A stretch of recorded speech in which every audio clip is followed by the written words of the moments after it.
4টামান বাজে চেহেৰিৰ কাৰণে উঠিলোঁ এতিয়া ভাত চাত খাম আৰু আহক দেখাই আছোঁ ভাত চাত বনোৱা হৈ গ'ল দেখিছেনে এইপিনে ভাত হৈ গৈছে চাও বনাইছোঁ তৰকাৰী হৈ গৈছে এতিয়া সিহঁতক মাতো এজন এজনকৈ ভাত ওলাই ললোঁ ভাত খাই লওঁ সকলোৱে বহিছোঁ আগৰাতি নহয় ভাত খোৱা নহয় প্ৰথম ৰজাৰ পৰা শেষ ৰাতিয়ে ভাত খাওঁ এতিয়া ভাত চাত খাই চাহ খাই নমাজটো পঢ়ি একেবাৰে দুপৰীয়া আহি আছোঁ হাই গাইছ একেবাৰে দুপৰীয়া আহিলোঁ কাৰণ শেষ ৰাতি নহয় খাই লৈ কাঁহী বাতি ধুই পাকঘৰৰ গোটেই কাম চাম কৰি শুই গৈছিলোঁ ৰাতিপুৱা উঠি চাওঁ 11টামান বাজে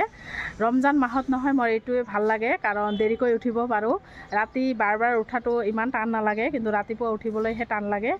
যি কি নহওক উঠি পেলাই কাম চাম কৰিলোঁ কাঁহী বাতি আছিল কেইটামান ধুই ল'লোঁ পকৰাৰ কাৰণে দালিখিনি বটি লৈছোঁ কাপোৰ আছিল কেইটামান ধুই দিলোঁ ধুইছোঁ এয়া চাদৰ ওপৰত আহিছোঁ এতিয়া 2টামান বাজে আহক দেখাই আছোঁ বেডশ্বীট লেতেৰা হৈছিল আৰু ল'ৰাৰ কাপোৰটো ডেইলি ধুব লাগে এইবিলাক ধুই দিলোঁ আৰু আমাৰ ইয়াত নহয় আজি দেখিছেনে দোকান চকানবিলাক বন্ধ কাৰণ আজি শনিবাৰ নহয় সেইকাৰণে একদম নিউট্ৰেল হৈ আছে গা চা ধুলোঁ নামাজটো পঢ়ি ল'লোঁ এতিয়া 2টামান বাজে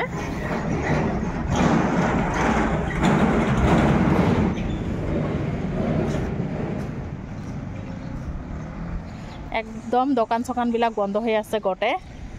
আমাৰ ইয়াত শনিবাৰ কৰি দোকানবিলাক বন্ধ হৈ থাকে আৰু ৰুমৰ ভিতৰত থাকিম সেইকাৰণে চাদৰ ওপৰত আহি ঘূৰা ফুৰা কৰি আছোঁ আৰু একেবাৰে ইফতাৰী বনোৱাৰ সময়ত আহি আছোঁ আপোনালোকে ব্লগটো শেষলৈকে চাব আৰু যোনে যোনে মোৰ চেনেলত নতুন আহিছে প্লিজ এটাকৈ ছাবস্ক্ৰাইব মাৰি দিব তেনেহ'লে একেবাৰে ইফতাৰী সময়ত আহি আছোঁ ইফতাৰী বনোৱা আৰম্ভ কৰি দিছোঁ কাৰণ মোবাইলত চাৰ্জ নাছিল সেইকাৰণে দেখাব পোৱা নাই ইপিনে ৰঙালাওৰ চাটনি বনাইছোঁ আৰু এইটো চৰচৰি বনাইছোঁ সজনা বেঙেনা সৰু মাছ দি কণী সিজাই ল'লোঁ কণী প্ৰটিন সেইকাৰণে ৰজাৰ মাহ পৰিছে কণী চনি খোৱাই নহয় কণী সিজাই ল'লোঁ পকৰাৰ কাৰণে দালি বটি লৈছোঁ খেসাৰী দালি হয় পিঁয়াজ জলকীয়া কাটি লৈছোঁ অলপ বেছি কৰি জ্বলাকৈ মচমচীয়াকৈ ভাজি ল'ম বুট ভাজি আছোঁ বুট পকৰা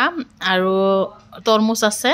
আৰু সেৱৈ বনাম বুলি ভাবিছোঁ অলপখিনি তেনেহ'লে চাই থাকক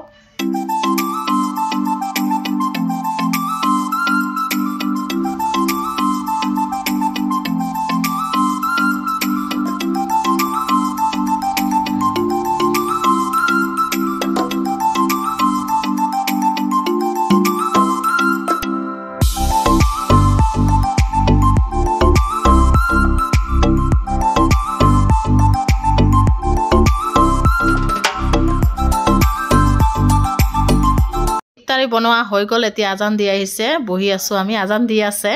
আৰু ৰুটি আছে চাহৰ লগত খাম সেইকাৰণে এয়া চাহ বনাই ল'লোঁ ইফতাৰী কৰাৰ পিছত আৰু ৰুটি ভাজি ল'লোঁ